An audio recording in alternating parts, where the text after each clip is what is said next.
Hey guys, it's Nick. Welcome to another episode of T-365. For those of you that don't know me, my name's Nick. I'm a Microsoft MVP and I've been working in the channel now for close to a decade, helping MSPs grow their business through Microsoft 365. Today's episode is very exciting. We're going to walk through some of the most popular persistence methods in Microsoft 365, and I'm actually going to show you how you can prevent against them by implementing policies that aren't on by default across your customer environments. These are all mapped to the CIS controls, and I'm also going to show you an automated tool that I built as well, I've been working on, that is helping you go ahead and automate the pass-fail values and detecting these policy configurations across your tenants. So stay tuned, a lot to cover today. As always though, like and subscribe if you guys want to see more content around Microsoft and the MSP space. Otherwise, let's go ahead and dive in. Okay, so getting into it here, if you watched my video last week, we went through an entire attack chain and I definitely talked about persistence, but we're going to double click and zoom in on that today because there's some common techniques I want to make sure that you're aware of, and some of the policies that I'm going to recommend aren't on by default and they should be, in my opinion, across your customer environments. So before we get into there, just a quick note on the initial compromise here. So obviously with the initial access, there's a variety of different ways a user could get compromised. Too much time really to take to walk through all those. But some of the common ones here that we see today, when it relates to business email compromise, things like that. Phishing, obviously very top of that list there. If a user does not have MFA, very prone to getting phished and having their user account compromised with just the username and password. But even if they have MFA, we've seen more sophisticated attacks recently like Evil Jinx, which is a man-in-the-middle attack that actually captures the session token from the user, and that can be used to bypass MFA and compromise this user. Extending into that, we see token theft. I talked about that last week, even with cookie jacking, using phishing-resistant MFA and bypassing phishing-resistant MFA with session cookie. Malware, obviously been a long time that has been present and is able to be used to compromise a user with various methods and compromise their identity. MFA fatigue, another one here. Let's say somebody uses a password spray attack, gets the user's password, knows their username. They then go and prompt the user with a bunch of MFA requests that they then approve. This user is now compromised as well. Certainly number matching has helped here, but we've also seen that this was overcome even with the man-in-the-middle attacks as well too. So definitely a lot of considerations here. I'll be referencing back to this as we work through these various methods here, but just note that depending on how you've configured your tenants, kind of what's open, what's closed off, there could be different ways in which the attackers initially compromise the user. But we're basically saying they have an open session, right, with this user, and what are they going to do next to try to achieve persistence here. When we talk about persistence, there's really two goals here, one of which is to hide their presence, so they don't want to be seen. They're kind of co-mingling in the account with the user that they compromised, and that user, in most cases, doesn't know they've been compromised, right? And then they're going to maintain access. So in some cases, they want to do reconnaissance for months even to understand more about the organization, more about the sensitive data that lives in the org, the users that they might want to compromise next, various goals, but they need to maintain their access. And the other thing to note here is that in most of these cases, they have a limited window of time where their session is going to be active there and it expires. So they need a way to basically stay on the network or stay within the user's account here. Certainly if MFA is not enabled, it's a little bit easier for them unless the password gets reset. But if MFA is enabled, the techniques that I'm going to show you here are some of the most common Microsoft 365. But it's important to note that the user that's compromised here, if this user happens to be a privileged user, I'm just going to name that PU here, and that is to say they have certain elevated privileges, not necessarily a global admin, could be a global admin, which is the worst case scenario, but could also be a user administrator, conditional access administrator, one of the sub-granular roles that has elevated privileges. Your techniques here that could be leveraged and can be exploited go up probably by 100x, to be honest with you, given that use case and given the permissions that they have right off the bat. But in a lot of cases here, if we're talking just about regular users being compromised, the next things that they're going to try to do is either move laterally, do reconnaissance, try to elevate privileges, moving into different accounts, things like that. And to do that, there's these three types that I'm going to be walking through today as far as these techniques goes. And these, again, we look at all the common attacks that we've seen recently in the past 5 years.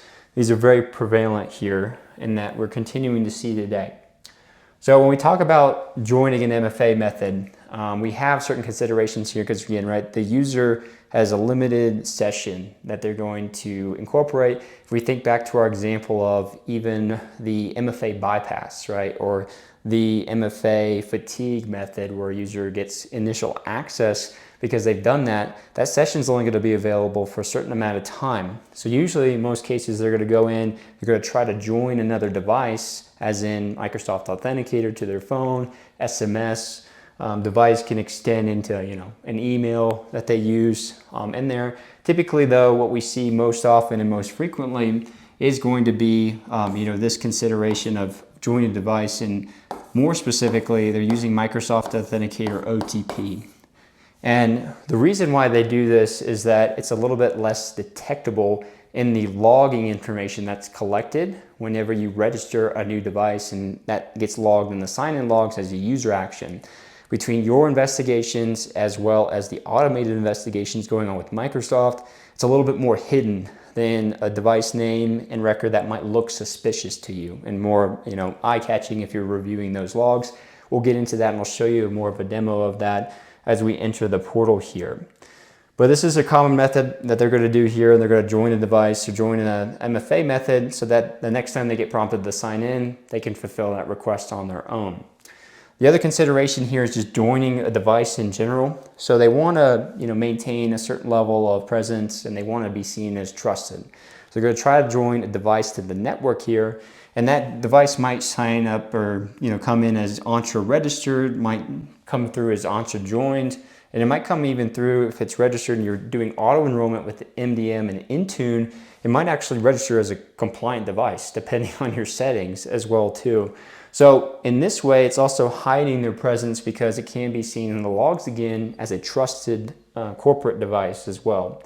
So that is something that you have to keep into mind here as well too. So we're talking about seeing as trusted, and I think it's key to note also about IP address. We talk about the native protections in Microsoft. They definitely are looking for no malicious IPs or malicious browsers like Tor browser for somebody signing in to be a red flag. But somebody could be using and masking with a VPN here and be signing, if you're a US-based company, in a US-based network, or US-based IP, I should say, and that looks much less suspicious to them, as well too. So in this way, they could continue to sign in, and it might look like a legitimate sign-in in the logs here as well. Hopefully, though, it contradicts where the user would typically be signing in from. It's kind of seen as a new location, maybe put at a medium risk state within the Entra portal as well too. But these are all considerations that you have to take into mind here as we take a look at the device join or the MFA method as well too. So the other thing that we see very commonly here is registration of third-party applications. Now, these are known as service principals, but also they are shown in the Entra portal as enterprise applications. And by default, in the settings within the Microsoft Entra portal, users can consent to these applications. So in a lot of cases, the attacker, after they get in and they have the initial user compromise, they're going to quickly grant consent to a couple of applications. These are examples of one that are more prevalent here that we see quite a bit, which is the EM client and perfect data software. There's a lot of use cases for these. These are actually legitimate applications, and they even have this verified publisher designation on the app registration, which is more of a trusted enterprise app within the Microsoft ecosystem, but they can be used maliciously. And specifically, as you can see here in the permissions, they allow you to do things like access your mailboxes, and then certain things here you can actually grant consent for the entire organization as well too, which is allowing full access to mailboxes as well, and they're allowing you to sign in and read the user profile. So it's very common that attacker will do this so they maintain persistence, and in this way, when we talk about their level of persistence, you kind of transfer this identity from the user into the service principal, meaning that they can use the service principal to programmatically pull out information or take action such as sending email on behalf of the user without actually having them have the signing credentials of that user as well too. It's very dangerous, that this occurs here as well too. And certainly, when we talk about them registering these applications to maintain persistence, that definitely happens when we talk about user compromise. But additionally here, this could also be just used as the initial attack method as well. When we talk about a user getting a link here, being asked to consent to this application, in this case, we're looking at an application that looks like it's from Microsoft Office, that's what it's named. It does have this text here that says your application is not published by Microsoft or your organization, but it has all these permissions that they can consent to. And so these are very dangerous, that could be existing in your account. So it's very important to monitor these, and I'm going to show you the policies you can put into place that actually prevent users from granting consent to these applications. But it's very important to note that, again, the identity is transferred. They can programmatically call these. They can send email on behalf of the user without even having to re-authenticate with the user's credentials. So very important to note about those as well, and to be aware about these just within your own environments as well. And then the last one here is persistence via creation or manipulation of inbox rules within Outlook as well too. So in a lot of cases, we have our considerations for auto forwarding maybe to an external address, so they just get all the users' emails sent to them. They can do reconnaissance that way without having to sit in the account with the credentials. But the other things that they're going to do here, if you think about the common techniques and things like that, they might want to try, as they're doing reconnaissance, to perform another campaign to compromise more users in the organization or even external. I noted that here with external suppliers. This is somebody that they also try to compromise or maybe even impersonate with other users to get them to update banking account information, to get them to send them sensitive data just in general that they can use to hold against the company or exfiltrate. Or obviously, as we've seen in the past, even exfiltrate money into a foreign bank account. So this is very important to note here, but when they set up these campaigns, again, they're trying to hide their presence. So they're going to do things like marking emails as read, sending them to the archive, deleting messages automatically that come through maybe by the from address of these individuals or by automated replies if they're sending it in mass scale and they're getting auto reply emails, or even auto-generated alerts from Microsoft saying, hey, we think this is a malicious piece of activity that might be coming to that user. So again, the whole thing here is to try to kind of work through and identify how they can still compromise more users or get certain users to take certain activity. And because they've already compromised the initial user, it's not going to be flagged necessarily as malicious yet for the basic protections you get in Microsoft, because they're sending as this individual, right? It's a trusted individual within the organization in most of those cases. So if we walk back through these just real quick again here and talk about some of the protections, I'm definitely going to show you in the Microsoft portal how you can prevent against these. But if we first look back at the MFA join methods, you have a couple of considerations here. The first of which is that you have an authentication methods policy within Microsoft 365, and you can actually go through and define the policy to prevent certain forms of MFA within the organization. Always recommend to eliminate the weaker forms that are more susceptible to attack, like SMS and email, even phone. But even within Microsoft Authenticator, it actually bifurcates, the OTP versus number matching capabilities that you can do. And I'll show you that within the platform again here. And so you could actually say no OTP on the Authenticator app. And again, that's not going to prevent somebody from joining an Authenticator and setting it up and having number matching, but we really want to, again, have our attack surface reduced here as far as the more common methods that somebody might want to set up that's easier for them or more readily available versus something that's more known or highly protected in our environment as well too for that compromise. So the other thing here with device join, actually before I get into that, the other one here I want to talk about with the MFA methods is actually a conditional access policy. So within conditional access, you have user actions that you can dictate as far as the assignments goes, and part of those user actions is registering security info. So you can put unique constrictions around the security info as far as where the user has to be, what additional protections they may have to have into place, things like that. And this is where, when we talk about this, we can get into various functions here, such as, they could be required to fulfill another MFA request as an example of that. And you're basically saying, hey, you're going to add an MFA method, you have to prompt for MFA.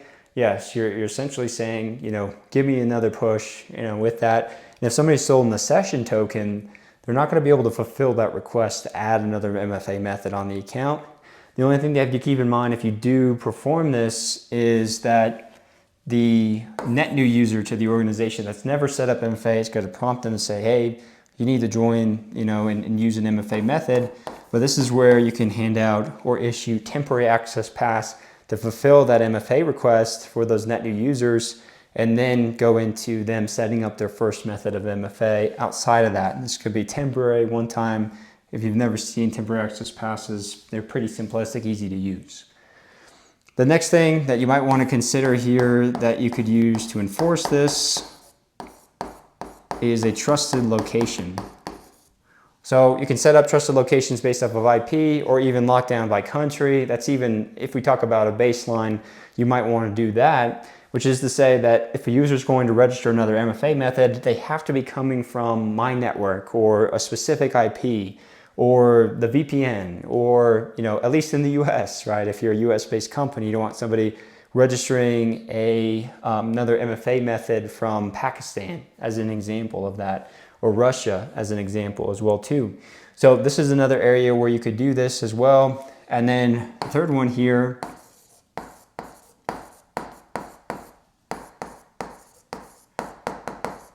is requiring a compliant device. So this could, start to lock things down even more too. You could say you have to be on a compliant device to add another registration method. And if you're not using Intune device compliance policies, you may just say it's a corporate device, meaning that it's Entra registered, or that you have it labeled as corporate, within the environment as well too. So there's a couple of different considerations. I'll show you the policies of those as we get into it, but this is another way that you can do that. I'm additionally going to show you kind of some hunting queries that you can leverage after the fact to monitor and see and investigate if somebody's actually set up another MFA method and if it could be suspicious in that way too. With device join, we have the same considerations here to a certain degree when we talk about our protections as well. You have your conditional access policy user actions here as well. And within the user actions, you can actually dictate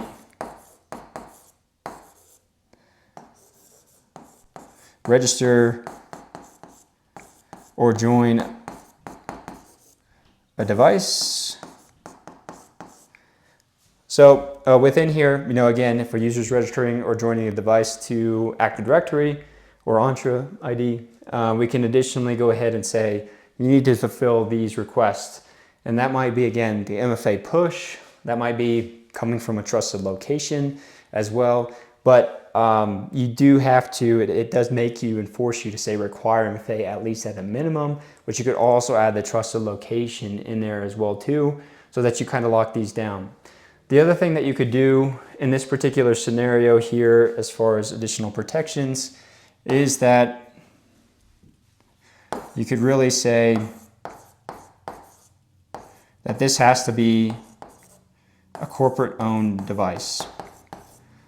Now, these usually get designated when we talk about, your joining activity and whether it's joined or registered. So usually if we have auto enrollment turned on, especially as well too, if we're coming and users signing into a thick application on their desktop, something like that, it's going to show up as Entra registered.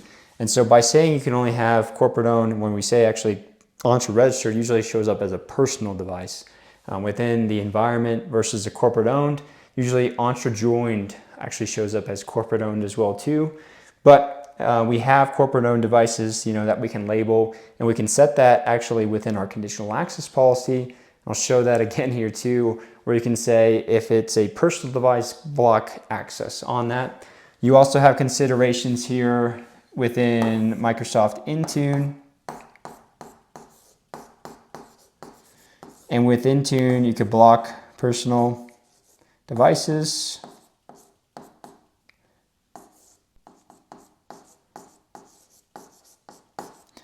And also you have something known as corporate device identifiers. If you want to get super granular as far as your protections there goes. And when we talk about corporate device identifiers, you're saying I have specific serial numbers that are, the approved corporate devices within my environment. Anybody else that comes through the door, I'm going to block them from, joining their device or accessing corporate data even on that device as well too. So we're kind of stepping up, right, in the sense of the protections that we do have within there. If we move into the registered app, I already kind of touched on this as well too, but this is simply just a policy that you want to enforce that basically prevents this user from consenting to these third-party applications. And this, you can get granular with, but I like to do the blanket protection. When somebody wants to register an application, it should be going through you as the MSP to verify the authenticity of the app and also verify the permissions that you're granting, because those are significant as well too. So this is really the main consideration that I think that you need to put into place as it relates to blocking this activity altogether, is just to make sure you do that. And I'll show you how you can investigate these within the platform as well too. And then with the suspicious or manipulative inbox rules, generally for years now as a security baseline, we've said we're going to go ahead and block auto forwarding from external domains, right?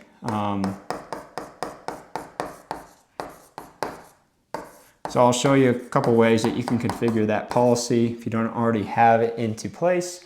But that's a really blanket one that we just want to set up by default. So nobody should be setting up, inbox rules, individuals specifically to do this. We want to prevent them. Now the rest of these would be super disruptive to a user if they're just trying to be more productive, right? And clean up their inbox. So native to Defender for Office 365, we also have considerations for alerting. And this will encapsulate all of these activities really into a single alert that is basically triggered.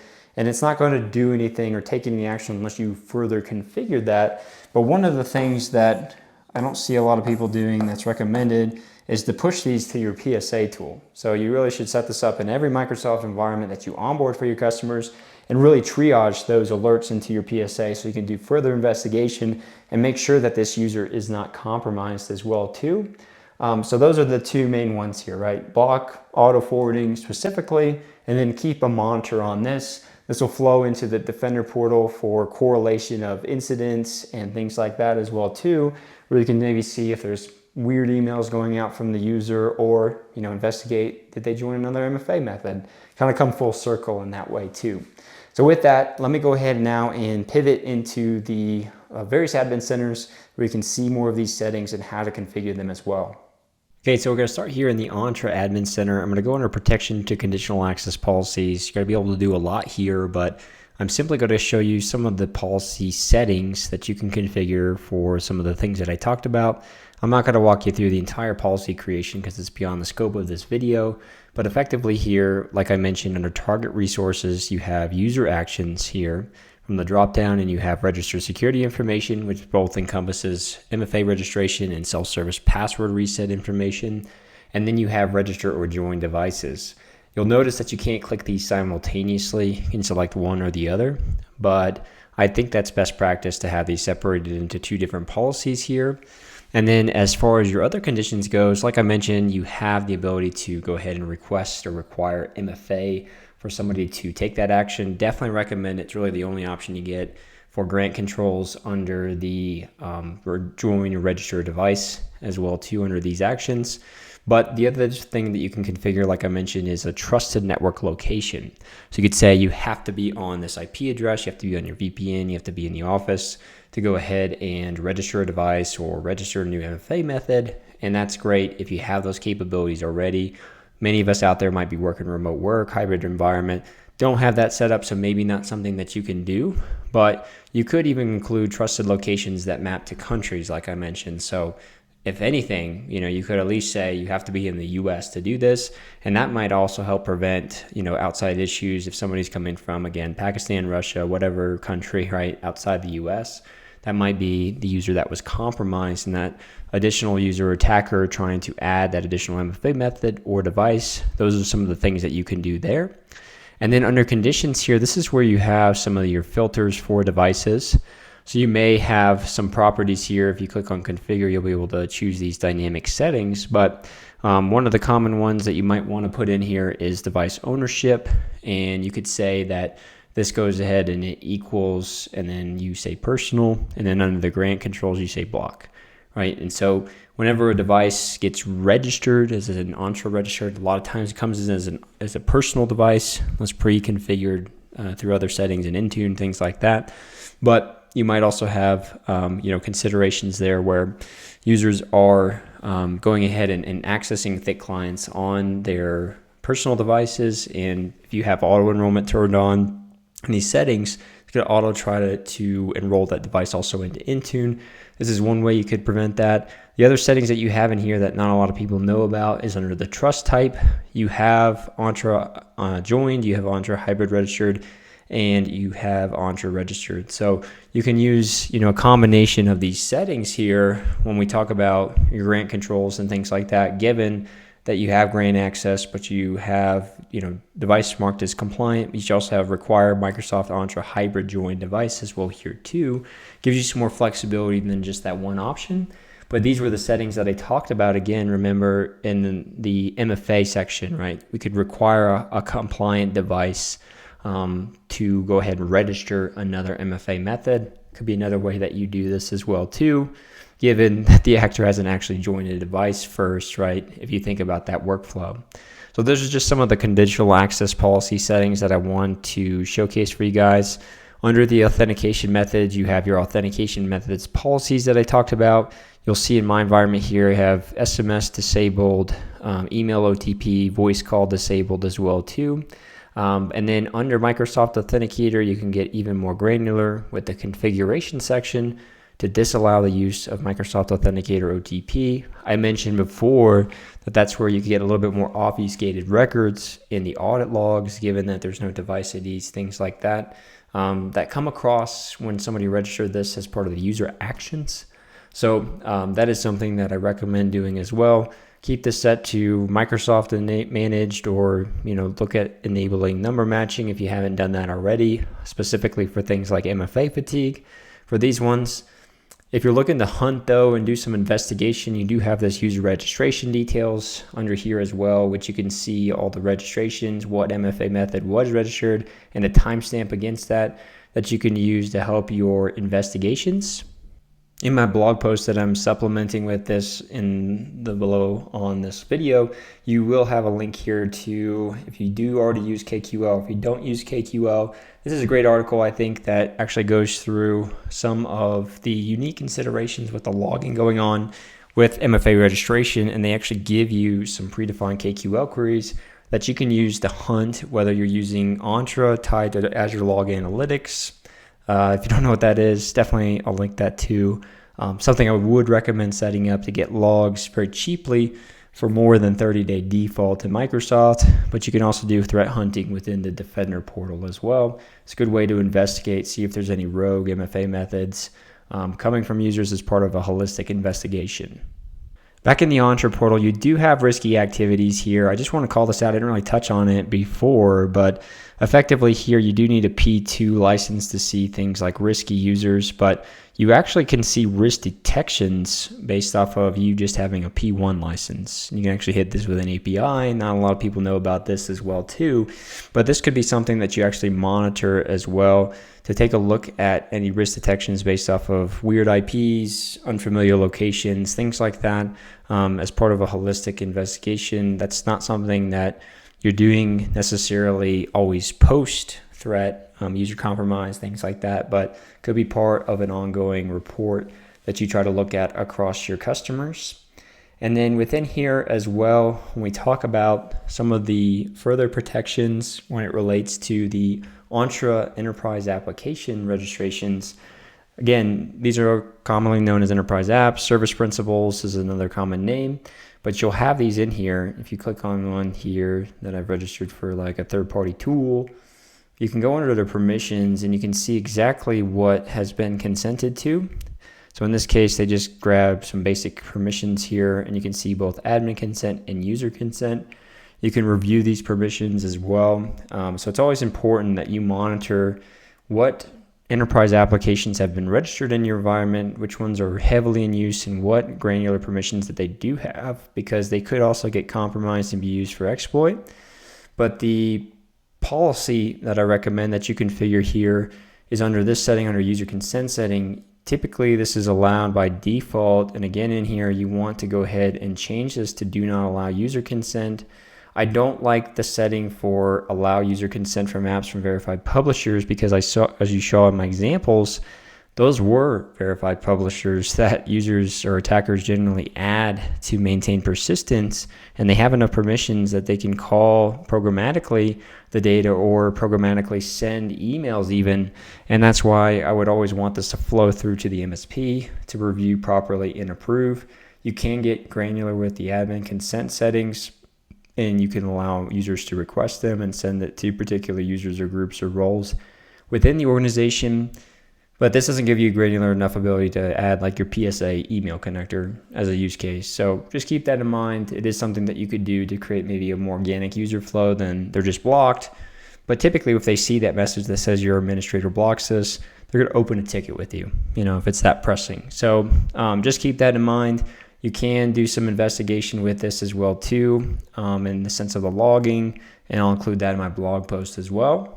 If I pivot over to the Intune Admin Center, under devices, specifically for Windows devices, you can go in either in the Windows section or just under enrollment here. I'm under Windows, and you have device platform restrictions that you can set. There are some set by default, but if you go into the properties of these settings here and you edit the platform settings, you can actually block, personal devices across the board, specifically for MDM.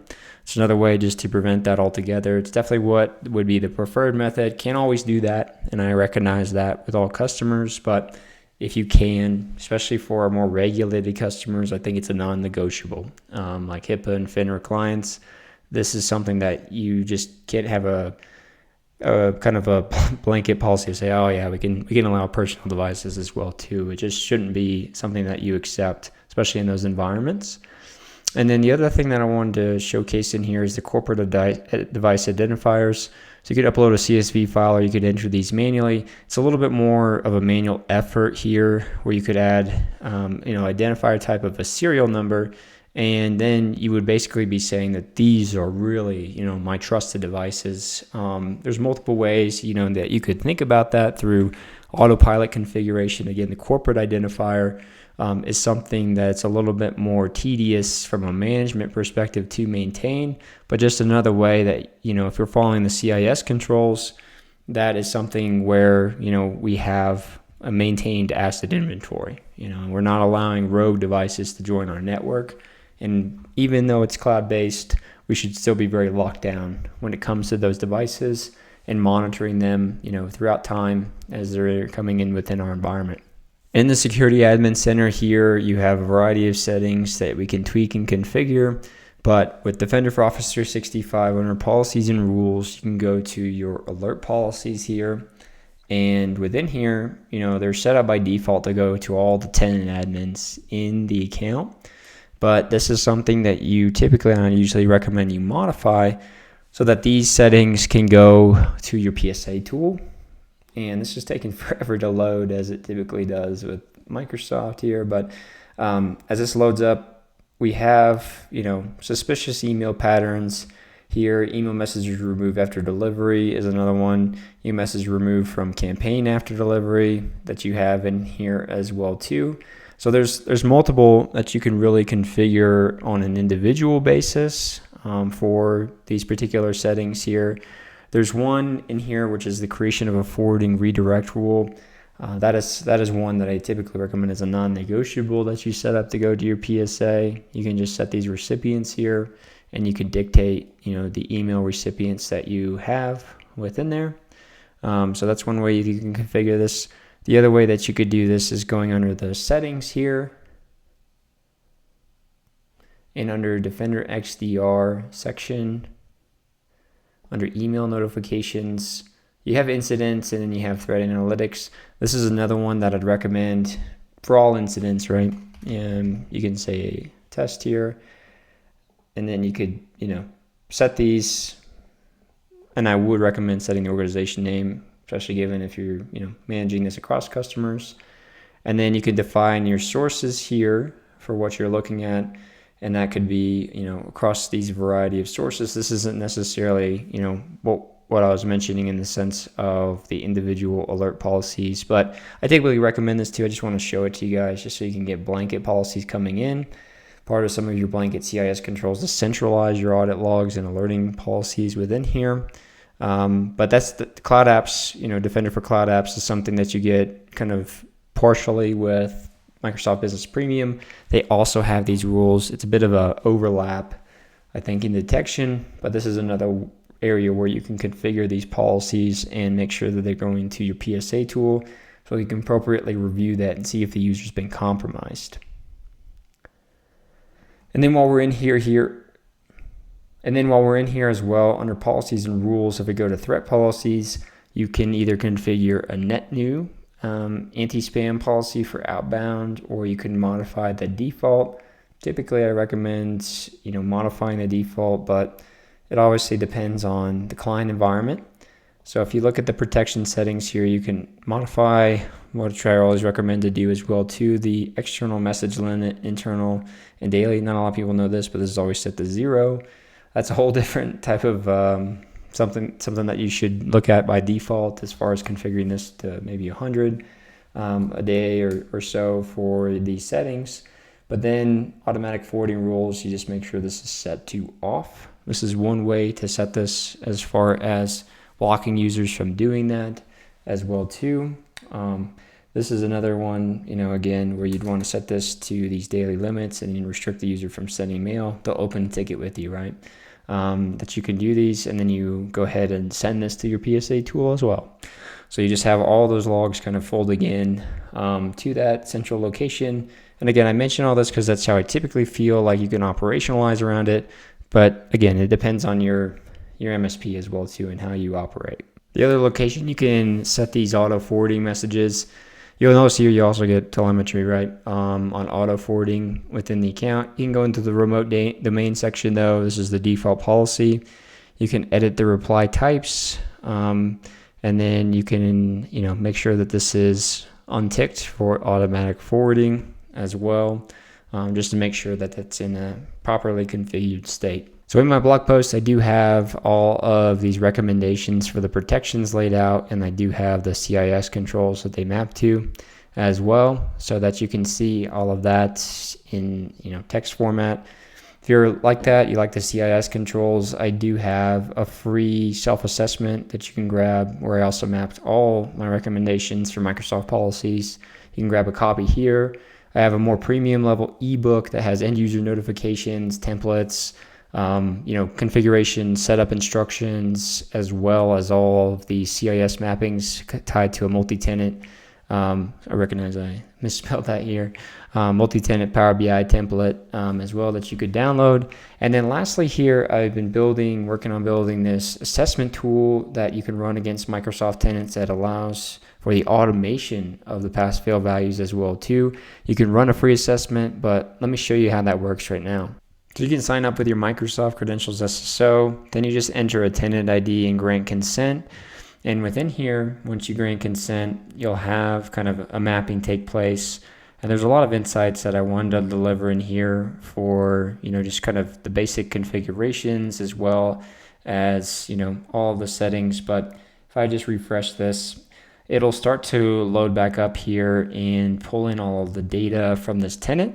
And effectively, I have taken, the mappings that I made for the CIS controls, and you'll notice it's queuing up all these data sets within the Microsoft environment, and it's validating your policies against the CIS controls to see if they pass or meet the recommendation, or if they fail, you'll notice these dials are turning based off of that data coming through.